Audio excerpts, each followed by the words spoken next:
തിരുകൃപ മതി എനിക്ക്. ലോകത്തെ വെറുത്തിടുവാൻ, പാപത്തെ ജയിച്ചിടുവാൻ, ശത്രുവോടെ എതിർത്തിടുവാൻ തിരുകൃപ മതി എനിക്ക്. ലോകത്തെ വെറുത്തിടുവാൻ, പാപത്തെ ജയിച്ചിടുവാൻ, ഹല്ലേലൂയ, ശത്രുവോടെ എതിർത്തിടുവാൻ തിരുകൃപ നാഥാ. ഓ നാഥാ, നീ മതി എനിക്ക്, നിൻ കൃപ മതി എനിക്ക്. നാഥാ, നീ മതി എനിക്ക്, നിൻ കൃപ മതി എനിക്ക്. ഈ മരുയാത്രയാണിൽ തിരുകൃപ മതി എനിക്ക്. Praise the Lord. തിരുവചനത്തിൽ കർത്താവ് പറയുന്നു, നിങ്ങൾ എൻ്റെ വിശുദ്ധ ജനമാണ്. നമ്മളുടെ സഭയിലേക്കും നമ്മുടെ പ്രവർത്തന മേഖലകളിലെല്ലാം നോക്കുമ്പോൾ നമ്മൾ ഒത്തിരി വിശുദ്ധരെ കാണാറുണ്ട്. എങ്ങനെയാണ് അവർ വിശുദ്ധരായിട്ട് മാറുന്നത്?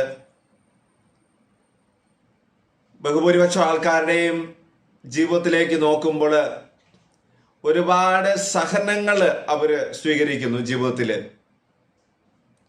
ആ സഹനങ്ങൾ സ്വർഗരാജ്യത്തിന് വേണ്ടി സ്വീകരിക്കുന്ന ആ വ്യക്തികളെ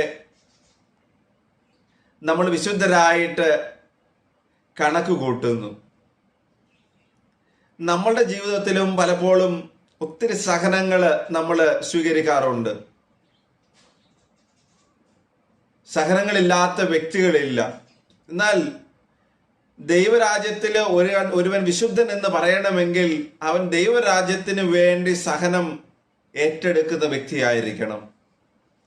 നമ്മൾ പലപ്പോഴും വിശുദ്ധരാകാത്തതിന്റെ കാരണം നമ്മളുടെ സഹനങ്ങൾ ഈ ഭൂമിയിലെ ജീവിതത്തിന്റെ ചില കാര്യങ്ങൾക്ക് വേണ്ടിയുള്ളതാ.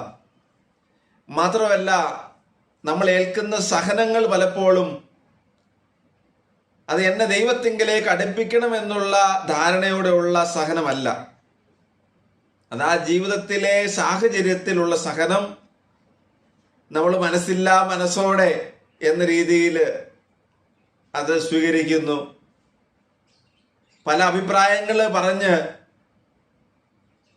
നമ്മൾ അതിനെ നമ്മുടെ ജീവിതത്തിൽ കൊണ്ടുപോകുന്നു എന്നതുകൊണ്ട് നമുക്ക് കർത്താവ് ആഗ്രഹിക്കുന്ന ആ ഒരു അനുഗ്രഹം അതിൽ നിന്ന് വരുന്നില്ല.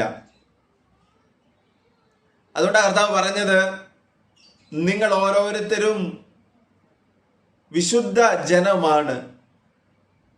നമ്മൾ സ്വർഗരാജ്യത്തിന് വേണ്ടി സഹനം ഏൽക്കുന്നവരായിരിക്കണം.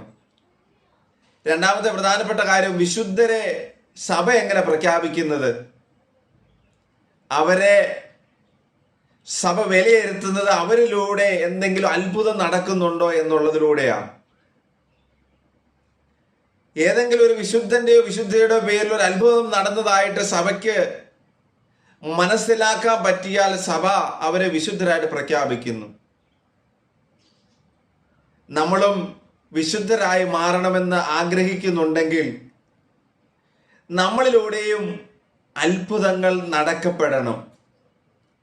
നമ്മളിലൂടെ അത്ഭുതം നടക്കുന്നുണ്ടെങ്കിൽ നമ്മളും വിശുദ്ധ പദവിക്ക് യോഗ്യരാണ്. ആ അത്ഭുതം എങ്ങനെ നടക്കണമെന്ന് ചോദിച്ചാൽ, നമ്മളെ ഏൽപ്പിച്ചിരിക്കുന്നവര്, നമ്മൾ ചേർന്ന് നിൽക്കുന്നവര്, നമ്മൾ ഇടപെടുന്നവരുടെ എല്ലാം ഏതെങ്കിലും വ്യക്തികളുടെ ജീവിതത്തിൽ ദൈവം ആഗ്രഹിക്കുന്ന മാനസാന്തരത്തിന് നമ്മളുടെ സഹനങ്ങൾ കാരണമാകുന്നെങ്കിൽ വിശുദ്ധരുടെ ഗണത്തിൽ ദൈവം നമ്മളെ ചേർക്കും. സ്വർഗരാജ്യത്തിന് വേണ്ടി നമ്മൾ എടുക്കുന്ന സഹനങ്ങൾ മറ്റൊരാളുടെ സ്വർഗരാജ്യ പ്രവേശനത്തിനോ ആ വ്യക്തിയുടെ ദൈവസന്നിധിയിലേക്കുള്ള തിരിച്ചുവരവിനോ കാരണമാകുന്നെങ്കിൽ നമ്മുടെ സഹനങ്ങൾ അർത്ഥമുള്ളതായി മാറും. ദൈവം പറഞ്ഞതുപോലെ നമ്മൾ വിശുദ്ധ ജനമായിട്ട് മാറും. ഇന്ന് നമുക്ക് പലപ്പോഴും ഇത് അറിയത്തില്ല. അവിടെ നമ്മൾ സഹനം സ്വീകരിക്കുന്നു, നമ്മൾ ഒരുപാട് സഹിക്കുന്നു, പക്ഷെ ഒരിക്കലും നമ്മൾ വിശുദ്ധരായി മാറുന്നില്ല. ആ സഹനം മറ്റൊരാളുടെ സ്വർഗത്തിലേക്കുള്ള യാത്രയ്ക്ക് വഴി തുറക്കപ്പെടുമ്പോഴാണ് യഥാർത്ഥത്തിൽ അത് നമ്മുടെ ജീവിതത്തെ അനുഗ്രഹമായിട്ട് മാറുന്നത്. കർത്താവ് അനുഗ്രഹിക്കട്ടെ.